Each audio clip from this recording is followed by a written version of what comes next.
quarto ano, tudo bem com vocês? Bom, crianças, espero que sim. Dando continuidade ao nosso roteiro de estudo, hoje nós vamos encerrar o livro de história, tá bom? Peguem o livro, na página 94 e 95, nós vamos fazer a leitura dos dois textos, tá? Que é Franceses no Brasil, os holandeses e a produção de açúcar. Então, vamos lembrar aqui um pouquinho. Bom, nós vimos nos textos anteriores que o Brasil, ele tinha sido descoberto, né, em 1500, mas a colonização de fato só ocorreu em 1530. Duas grandes nações chegaram aqui na nossa América do Sul, né, que foi os portugueses e os espanhóis. Bom, os dois, eles fizeram um acordo entre eles que foi chamado de Acordo de Tordesilhas, tá? Onde tem o mapa do Brasil e era dividido, lembra? Com isso, Portugal, então, quando ele decide colonizar o Brasil, ele vai criar, né? O rei de Portugal, ele vai criar as capitanias hereditárias, que são faixas de terras concedidas às pessoas influentes do rei, da coroa, para que eles possam, então, tomar conta dessas faixas de terra, plantando, né, cuidando e tendo que pagar impostos à coroa, certo? E era qualquer pessoa que fazia parte da capitania hereditária? Não, eram pessoas que eram escolhidas pelos reis, eram nobres, né, que estavam próximo da coroa, que estavam ali na coroa. Só que o que aconteceu? Os franceses, eles acharam muito errado só os portugueses e os espanhóis colonizarem a América do Sul. Então, eles decidiram que eles iam vir para explorar esse novo continente, porque até então era só esses dois, só a Espanha e Portugal. Então, eles decidem que vão vir para cá, para o hemisfério sul, né? Para a América do Sul, e vão começar a colonizar. Então, vamos prestar atenção lá o que aconteceu com os franceses aqui no Brasil, tá? Os portugueses chegaram à Baía de Guanabara, na região da atual cidade do Rio de Janeiro, em 1502. Em 1555, os franceses também chegaram a esse local e se aliaram ao povo tamoio para explorar o pau-brasil. Bom, crianças, então, 53 anos depois dos portugueses terem chegado aqui no Brasil, os franceses também vieram. Só que, vocês lembram que a professora falou para vocês que os indígenas, eles não queriam, né, ser escravos dos portugueses para fazer a colonização. Então, eles não concordavam com muitas coisas, né? Não concordavam em cortar as árvores, né? Eles não concordavam em ficar extraindo o ouro, porque eles não entendiam, né? Eles não entendiam a comercialização daquele produto. E os europeus, do modo geral, eles extraíam do pau-brasil, por ter uma cor vermelha, eles conseguiam extrair a tinta do pau-brasil e utilizavam essa tinta para pintar tecidos, além de ser uma madeira nobre, que era utilizado para fazer móveis, né? Então, tinha um grande valor para eles. E o que acontece? Aquela tribo do litoral, ela vai se aliar a esses franceses, porque ela não queria ser explorado pelos portugueses, e os franceses começam a fazer trocas, dar muitos presentes para eles, e eles vão aceitando.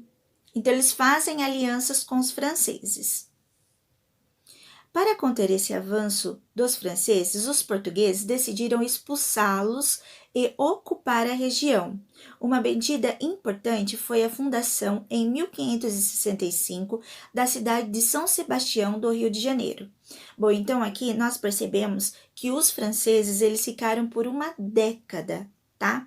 E uma curiosidade, vocês sabem por que o Rio de Janeiro leva esse nome? Porque quando os cartógrafos, né, da época, eram aqueles que faziam mapas, eles fizeram a localização errada e eles fizeram um rio. E na verdade não era um rio, era um mar.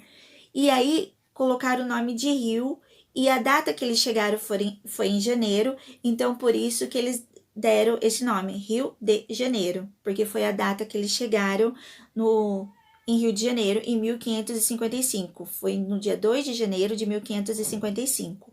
Por isso que o Rio de Janeiro ficou conhecido com esse nome. Bom, então por uma década, né, eles ficaram ali. Só que os portugueses então decidem expulsar os franceses dali, fundando então a cidade de São Sebastião do Rio de Janeiro. Foram construídas casas de colonos, um colégio jesuíta, uma igreja e prédios da administração pública portuguesa. Em 1567, após batalhas navais e terrestres, os portugueses expulsaram os franceses da Baía de Guanabara e exterminaram a maioria do povo tamoio. Então, olha só, essa tribo, povo tamoio, acabou sendo exterminada porque eles fizeram aliança com os franceses e os portugueses viram eles como os inimigos. Então, acabou que a maioria foram mortos, tá? Alguns franceses permaneceram no Brasil e se dirigiam ao norte e ao nordeste, travando contato e fazendo comércio com outros indígenas. Foram expulsos novamente em 1584 e retornaram em 1612, quando fundaram a cidade de São Luís do Maranhão. 3 anos depois, voltaram a ser expulsos pelos portugueses. Bom, então eles foram expulsos em 1584, né? Então eles retornam para a França e somente em 1612, então passam-se várias décadas, né, até eles voltarem novamente e aí eles vão fundar a cidade de São Luís do Maranhão, tá? Que fica no estado do Maranhão. Então, olhem aqui, ó, eu vou aumentar.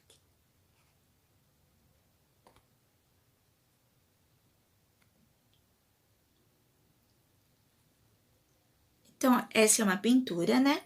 Fundação da cidade do Rio de Janeiro, óleo sobre tela de Antônio Firmino Monteiro, século XIX. Essa pintura representa o momento da fundação de São Sebastião do Rio de Janeiro, que deu a origem à atual cidade do Rio de Janeiro em 1565. Sabia? Tamoio, em tupi, significa os mais velhos, nome pelo qual eram conhecidos os indígenas do grupo tupi, formado pelo Tupinambá, Guaianá e Aimoré. Ocupavam a costa brasileira desde o litoral norte de São Paulo até Cabo Frio, no Rio de Janeiro. Além disso, outras nações vieram também, tá? Então, além dos franceses, os holandeses também vieram para o Brasil. Então, vamos entender um pouquinho desse outro povo que também veio para o Brasil? Os holandeses e a produção de açúcar. O açúcar produzido no Brasil era levado pelos portugueses para a Europa e vendido aos holandeses. Na Europa, os holandeses refinavam o açúcar e o revendiam a preço muito mais alto. Para aumentar os lucros e obter açúcar diretamente do Brasil, os holandeses ocuparam diferentes regiões do Nordeste. Em 1624 e 1625, conquistaram Salvador e em 1630 conseguiram tomar Olinda e Recife. Em 1637, os holandeses nomearam Maurício de Nassau governante de Pernambuco. Ele ordenou a construção de canais, escolas, teatros e da primeira ponte do Brasil. Também fez alianças e intermediou empréstimos para os senhores de engenho, para que realizassem melhorias nas fazendas. Após vários desentendimentos com o governo da Holanda, Nassau pediu demissão em 1644 e deixou o Brasil. o governo holandês começou a cobrar os empréstimos feitos aos senhores de engenho, que ficaram descontentes e se aliaram de novo a Portugal. Assim, após muitos combates contra holandeses, os portugueses reconquistaram Pernambuco. Então, olha só, novamente, né, o que acontece? Para os holandeses conquistarem as terras, eles fazem acordo com os senhores de engenho. Só que mais tarde eles vão começar a cobrar, né? Porque eles estão emprestando dinheiro para eles poderem investir nos seus engenhos. Só que mais tarde eles começam a cobrar esse dinheiro, o que vai deixar esses senhores do engenho, né? Muito descontente aí com aquela situação e novamente eles vão fazer aliança com os portugueses. Então você veja aí que é uma briga de interesses. Então eles vão fazer novamente a aliança com os portugueses, que os portugueses então vão conseguir reconquistar aquelas terras, ou seja, expulsarem os holandeses daqui do Brasil. Os holandeses foram expulsos do Brasil em 1654 e começaram a produzir açúcar em suas colônias nas Antilhas, ilhas que se localizam na América Central. Então eles vão começar a plantar, né, produzir cana, né, e açúcar e produzir o açúcar também nessas outras terras. O açúcar holandês era vendido na Europa por um preço menor que do açúcar fabricado no Brasil. Portugal não conseguiu superar a concorrência holandesa e a produção e a exportação de açúcar entraram em declínio.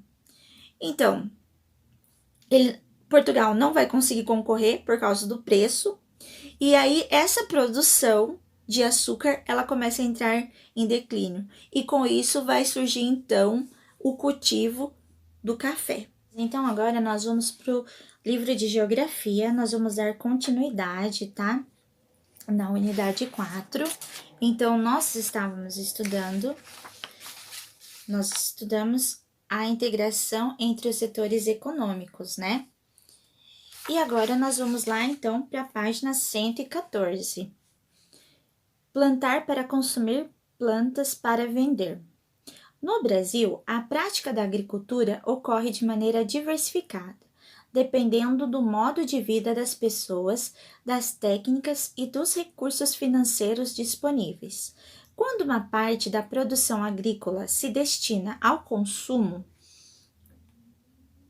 do agricultor e de sua família, e a outra parte é vendida para comprar outros produtos de que a família necessita, pratica-se a agricultura de subsistência. Bom, pessoal, então o que é a agricultura de subsistência? Olha só, lá no glossário aqui embaixo fala, né? Olha aqui, ó. Refere-se à sobrevivência ao sustento. Bom, a agricultura de subsistência, ela é praticada em pequenas propriedades, né? Chamadas de minifúndios, e apresenta baixa produtividade.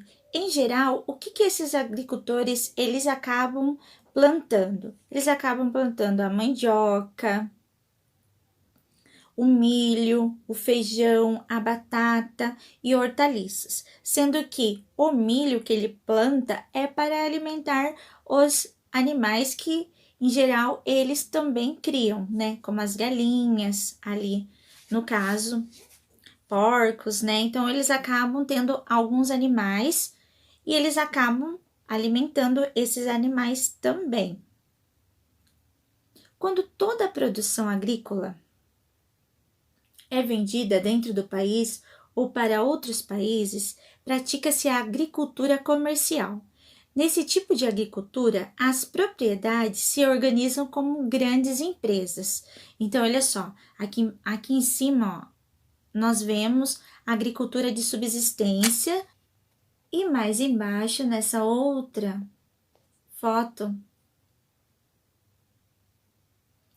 nós vemos a colheita mecanizada do algodão, cultivada em propriedade de agricultura comercial no município de Costa Rica, no estado de Mato Grosso. Então, olha a diferença, né? Olha como é grande, né? O tamanho da área a ser plantada, né? os hectares aí de terra a ser plantados e depois ser colhidos. Na página 115, o mapa a seguir mostra alguns dos principais produtos agrícolas cultivados no Brasil. Então, nós temos aqui o mapa e quais são os produtos que nós temos produzidos aqui no Brasil: o abacaxi, o açaí, o algodão, o arroz, a banana, a batata inglesa, cacau, café, cana-de-açúcar, coco da Bahia, erva mate, feijão, laranja, maçã, mamão, mandioca, manga, melão, milho, soja, tomate, trigo e uva. Esses produtos agrícolas, eles são plantados em todos os estados? Dê uma olhadinha no mapa aqui. Vamos ver na nossa região. Vamos ver o que o estado de São Paulo produz. Então, ele produz o quê? Ele produz milho, ele produz laranja, ele produz mandioca, batata, tomate, soja. Abaixo do mapa, vocês vão responder as perguntinhas. 2. Esse mapa foi feito com base em informações fornecidas em qual documento? Quem é o autor desse documento? Então, embaixo do mapa aqui, tem uma fonte, tá? Essa fonte mostra quem foi que produziu o mapa. Então, olha só, quem foi que produziu o mapa? Ele está mostrando aqui para você, ó, tá? A fonte foi quem produziu. Depois ele pergunta, né? Quem é o autor deste documento? Então, vocês vão colocar aí o título do documento e quem é o autor. Que também está aqui, ó. Toda essa informação aqui, tá? Abaixo do mapa. 3. Liste os produtos cultivados na unidade federativa onde você vive. Quais desses produtos você consome no seu dia a dia? Então, ó, você vai listar os produtos que são produzidos aqui no nosso estado, que é o estado de São Paulo. E depois vocês vão colocar quais desses produtos vocês consomem no seu dia a dia. Daí é uma resposta pessoal. 4. Arroz com feijão é o prato típico da culinária brasileira. Quais unidades federativas produzem cada um desses alimentos? Então, vocês vão marcar arroz. Quais são os estados que produzem o arroz? Depois, feijão. Quais são os estados que produzem o feijão, tá? E vamos agora lá para a página 116. A atividade pecuária. Pecuária é a atividade de criação e reprodução de animais para fins comerciais. Da pecuária, obtém-se carne, leite, couro, ovo, mel, etc. Assim como a agricultura, a pecuária também fornece matérias-primas para a fabricação de produtos industrializados. Alguns animais são utilizados como meio de transporte. Diferentes animais são criados na pecuária. Na pecuária, os principais tipos de gado são bovino, suíno, caprino, ovino, bufalino, asinino e equino. Gado bovino, bois e vacas. Gado suíno, porcos. Gado caprino, bodes e cabra. Gado ovino, carneiro e ovelhas. Gado bufalino, búfalos. Gado asinino, asnos ou jegues e mulas. Gado equino, cavalos e éguas. A criação de aves, conhecida como avicultura, e a criação de abelhas, conhecidas como apicultura, também são atividades desenvolvidas pela pecuária.